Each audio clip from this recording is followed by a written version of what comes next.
Welcome to Midcard Maniacs. I'm Jay. And I'm John. And today we're doing our AEW Double or Nothing 2021 predictions. Yeah. We're going to kick this one off with a banger, which I think is actually probably going to open everything. For the Tag Team Championship between the Young Bucks and Eddie Kingston and Jon Moxley. We'll call them the Wild Things for now. I would expect the Young Bucks to retain. I can imagine this being like a disqualification match or something along those lines where like the DQ is the finish. Like, yes, Mox and Kingston would be great as champions, but storyline wise, it makes no sense to take the titles off of the Bucks right now. Moxley's got to go off soon because Renee's due any minute. So it's gonna build up to some like giant like elite versus like whatever team Mox and Kingston's gonna be. The ragtag team of people that are just pissed at them. The Wild Dogs. Yeah, Bucks retain probably by DQ of some sort, some kind of run-in. I mean, Moxley and Kingston might win technically, but not get the titles. Even if they do get the titles, I wouldn't be upset about it, if I'm being honest. Next up, we've got another tag team match. We've got Sting and Darby Allin versus Scorpio Sky and Ethan Page. This is going to be Sting's first in-ring match in like 6 years. I think that Page and Sky are going to take this. They need to. Ethan Page has done very little since he came at like what, the last big pay-per-view. Yeah, that's unfortunate because everyone was kind of hyped to actually see him in AEW. Then we were thinking that, maybe the Walking Weapon is gonna come in and join him, and they would be a tag team. But it's Scorpio Sky. I'm not too sold on Ethan Page as a heel. You don't like him in his tight, like, Hawaiian shirts? He looks like someone from Burn Notice. And that's not a knock on Bruce Campbell or anything. I'm just saying. They need to win, but it also sucks, like, seeing Darby's fall from grace. We know he's a superstar, but losing the TNT Championship and then finally having, like, a really solid match with his now mentor, I guess, Sting, and having both them lose also doesn't make sense. Like, I don't like the outcome regardless. Like, I think what's gonna happen, it's gonna be more where Sting is like hurt outside of the ring and Darby eats the pinfall. I can't see Sting eating the pinfall in his like first in-ring match. I think at some point Dark Order members will also come out because they have been showing up randomly for some reason. Like, they always come out to assist Darby and Sting, but slightly after. They never actually like really help. So something is going to happen with Dark Order in this match. I just don't know what exactly. So who are we going with? We're going with Ethan Page and Scorpio Sky as the winners. Yeah. It just sucks for Darby and Sting. Next, we've got our second Stadium Stampede with the Inner Circle versus the Pinnacle. I'm excited for this, but I don't know if it's a cinematic match or not. I feel it's going to be a cinematic match only because of Jericho's injury. True. I love the Inner Circle, and I don't want to see them split up. I think it's going to be Pinnacle winning and Inner Circle breaking up. And then this will also give us Eddie Kingston and Ortiz and Santana for a new LAX faction. I mean, I would love that. I really would love that. And I know all good things come to an end. So the Inner Circle will break up. Wherever Jericho goes, he's going to turn it into gold. He'll make Inner Circle 2.0. He'll do something. He's been hanging around with Dean Malenko in the back. Who knows? Maybe he's got 4 more holds, he said. I know. Who knows? 2004 holds. Him and Malenko. Christian Cage is there too. The old boys are coming back to town. Yeah, there's a lot more that can happen with them split up, and I think it's running its course, to be honest. We need some more like singles runs from Sammy. We need more tag teams with Santana and Ortiz. The only person I don't really know is Jake Hager. He's gonna go MMA style. He's just gonna disappear for a little bit. He'll go against like Ogogo, Camarato. Can you imagine? Like, if he just goes against the family and starts taking them out. For this match specifically, do we think anything weird is gonna happen? Because we know we've had some pretty big moments in the past with the other one. I think something's gonna happen in a dining room that's either gonna be MJF and Chris Jericho, and there could be a musical number, like a showdown of show tunes. I think you're actually probably hitting the nail on the head, and it'll be almost like a dance off or sing off. Something along that line. Jericho really shouldn't be wrestling with his elbow injury. So having him in the match in those little segments would be entertaining and have him involved. I'm going to say Pinnacle, but I don't want to see the Inner Circle break up. Pinnacle takes it. Miro versus Lance Archer. Miro just got it. He's not losing it. And I feel bad for Archer because like he has a great story and he deserves the title. And I think it's kind of strange that like Miro jumped Archer when it came to like holding the title. But Archer's great and he could do anything. He could go into any storyline he wants right now. It feels too weird unless they didn't want to have a face Archer take it off of a face Darby. And Miro's a transition champion. And that's possible. Like, we've called that in the past. Like, a long time ago, we said the person that's going to take it off of him is going to be Archer. If that was going to happen, it would just be because they didn't want face versus face. I think the match is going to be dope. I can't wait for it because they're both big boys and they can go. I don't think anything weird's going to happen, but it's certainly not going to be a squash like some people on Twitter were telling me. Oh my I'm like, God, are you no. kidding me? What do you mean? What, Miro's gonna squash Archer or vice versa? Not a fucking chance. No, this is gonna be 15 minutes to 20-minute match, probably. Now it's time for the Casino Battle Royale. I'm not going to list all of the competitors, but, the usual suspects are there with some new additions from the family and the Nightmare family. But most importantly, there's that TBA slot, the Joker, the wild card, or whatever it's going to be.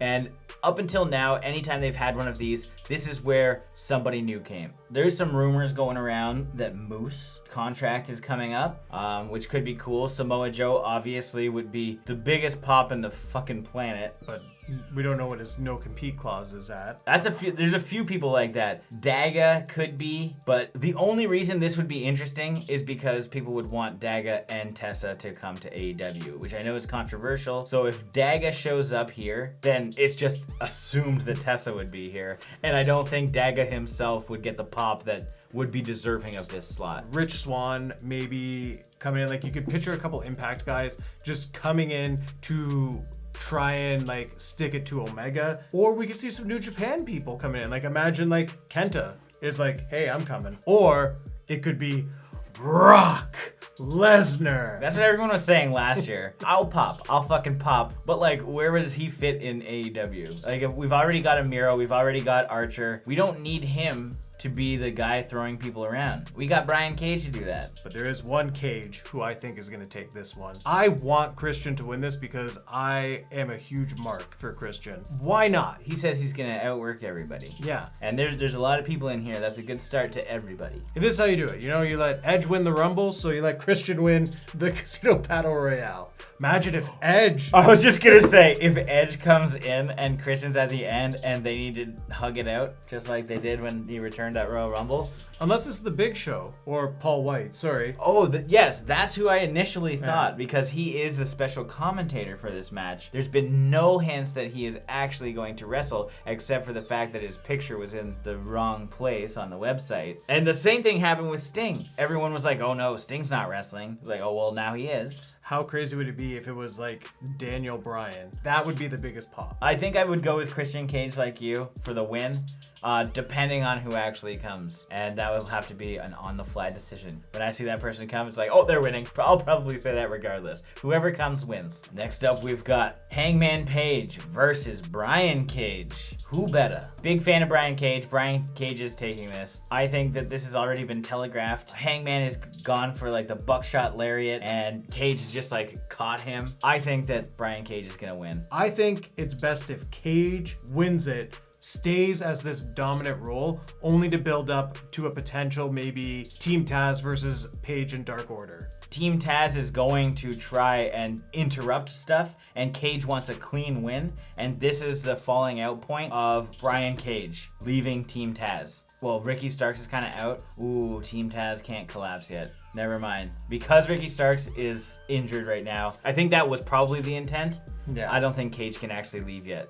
Plus, I think when Cage does leave, what will happen is, it could have been in this situation where if Page wins, then Taz and Team Taz come down and they just belittle Cage. And you have like Hobbs destroying him, you have Hook going after his leg, and they just beat him down, and like Taz is like takes like the FTW title and just like, hey, you don't deserve this because you are not a champion. And they just beat him up, leading to Cage taking out everyone in Team Taz. And then Taz hands the FTW championship over to Brock Lesnar. Next, we've got Cody Rhodes versus Anthony Ogogo. I think this one might actually be a squash match. I feel like it shouldn't be a squash match, but I don't think Cody's winning this. No, Anthony Ogogo's gonna win it. He has the most to gain out of this whole situation. They're trying to paint him like, oh, the foreigner guy, which I don't really appreciate. I think that is a old trope that needs to die in wrestling. Ogogo's badass, and we need to make sure that he remains badass. There's not going to be a clean finish if Cody wins,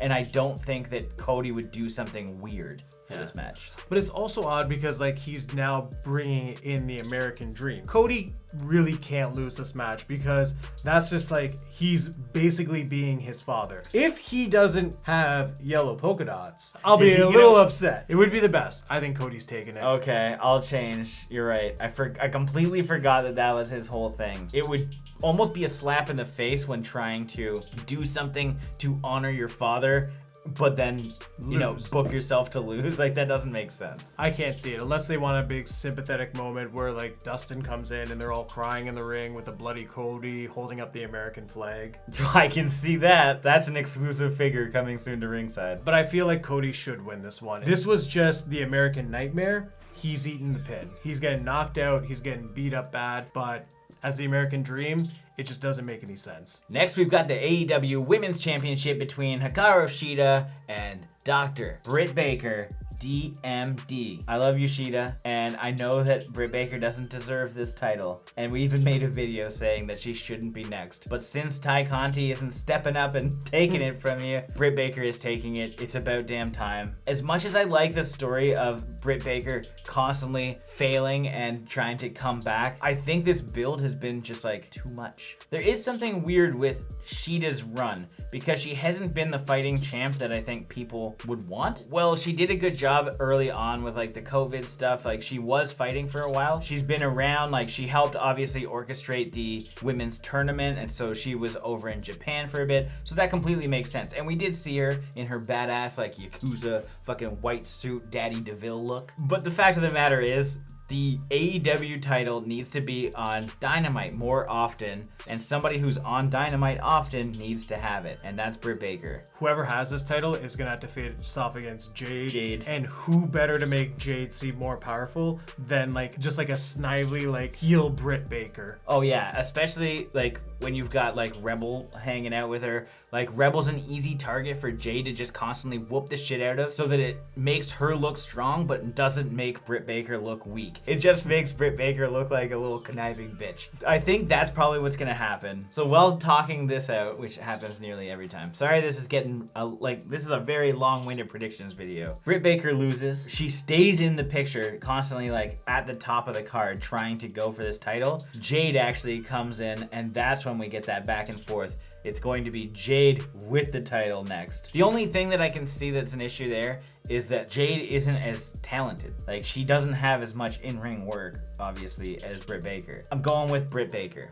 I'm seconding that. And finally, we have a triple threat for the AEW World Championship between Kenny Omega, Pac, and my man, Orange Cassidy, my little guy with the glasses. He's gotta win. Oh, you talking about Omega? Or Don Callis? So the invisible hand somehow sneaks in and invisibly steals all the belts. I think Omega will probably retain still, but this is gonna be a great match, and we're gonna see more friction between Pac and Orange Cassidy. Like, it's gonna be that situation where like Pac or Orange Cassidy hit their finisher, and then Omega comes in, one-winged angel, and pins the person who like is already down and out. Yeah, that's probably the most likely, because I don't know what the end game here is. Omega is starting to defend all of the titles all over the place, which is awesome. So he's going to be in Triple Mania defending like the AAA title against Andrade. So like, I think it diminishes his whole like belt collector if he loses the title. If anyone's going to take the title off Omega, it should be Paige, just to finish off that long storytelling and to let Page win his like big first title against someone who was his partner and rival. I think Omega's gonna retain. Yeah, I think so as well. Do we think anything else is going to happen on this card? I do think it's weird that there's only we got 9 matches and only 1 is a women's match. Why we're not getting Red Velvet versus basically anybody on this card. Ty Conti on the card. Yeah, if it was like Ty Conti versus Red Velvet should happen, but they're kind of both faces, I guess. Yeah, why can't like Serena Deeb? If you had Deeb versus Thunder Rosa again for the NWA Championship and Thunder Rosa wins it back, that would be awesome. I wouldn't even hate seeing Jade win the NWA Championship, and this would be more of like a clout thing than anything because she's trying to prove herself. She's shutting down that lawyer guy who keeps coming by trying to be her manager, and she's all vain. NWA has a little picture of your face on it, and you know how much she would floss? She's like, my face is on this fucking belt. Is your face on your belt, Shida? Like, let's go belt for belt. And then here we go. Or it would be interesting if Jade takes that title and with the help of Mickie James, who ends up being her manager. That's a manager that I'd be very interested in. I completely forgot about her. Mickie James, or Jazz is doing a retirement run, and that would be fucking badass too. Yep. I don't know if there's gonna be any other big surprises, to be honest, because there's not a lot of room for it, other than in the Stadium Stampede. We could see some Hurricane helms in the background for some reason. I mean, people can pop up out of nowhere just for like, oh fuck, what's he doing here? But that's like almost the only time that it could happen. What do you guys think of our predictions? Let us know your predictions in the comments. Like this video if you liked it, and if it's your first time here, make sure you subscribe to the channel, stay up to date with everything Midcard Maniacs.